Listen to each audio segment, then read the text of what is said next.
makatu masan halo McDonald te pol has birthday chan te langa hisilo sile en ha siang na en ha ngai lop na du chan te lon ha pek khin cha poi lo kati ke cha hani char de eding a khin cha McDonald te pol microwave nu chung kho mi pizza te pol ke cha si kho chung chung shal den kati yeah so bako fast food arong be chete hitloke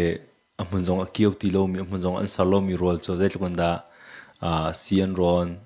thau pon ron e rock holo ding am bachia ti mi jong khe ro akhoi na te in nula pa shrimna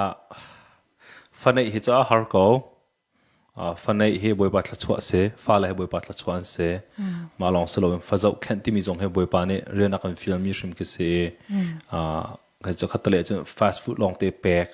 ramen long te eater he cha fa he kan tot lo ki se ko ko te cha khare cha fa kan tot ti ko we chang kan pe khol le se ti chun chim mi jong kan ve nang jong nai har ngai me la ti zum na kan nei pa so jong kan har ngai ve ko parenting kong ko mun chim to na ken mi ni mi mai cha he am pe la nam fa la te cha chen si rong a se kam ma fa cha kan dang de chu hai ti ban tu ken pya chim nak jong khe tam ngai cha kam tu chim mi po khada jin nang na to ton a har ko ke ron minau ke se chung khar kan nei lo fa kan nei lo ke mani family kang bachim len ke chu korean sa lo ka ti snate in ka patient an si verong a khan am fa la te ngan dam tar ka du na khan chun ti an ka hala hen am fa la te ka chim na nur na pa chum mi he a thomi se na du lo zong a khen give it a try don't put in the try pek ven hala ka ti na la nur pa zong ka zau na chu adu lon nan te na te in am na fa te ai tak mi chun dang ma nan chok mi long ai kho ve am tang kan nei lo chim ri ka fashion pa an ka dot ka si kam na te se dot nak na chim chu around so an in chu mi kha an ai ko la na chok mi khan ai ko la san in chu a chip na cha cookie na cha ai na cha chu ma khan ai them ko la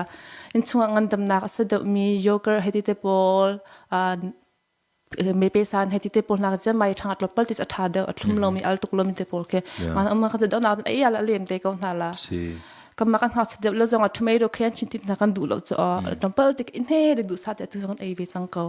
ta kan sa ko le adu lo ti nek lo khan an du lo zong a khan dam pal te tal khin dam pal te nek pang ha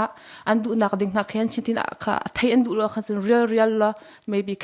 kha soi na kan cho piak na ti ban tuk te pol zong khe kan ti twin pa ha ve chang ti twin ko zong chok ma sabako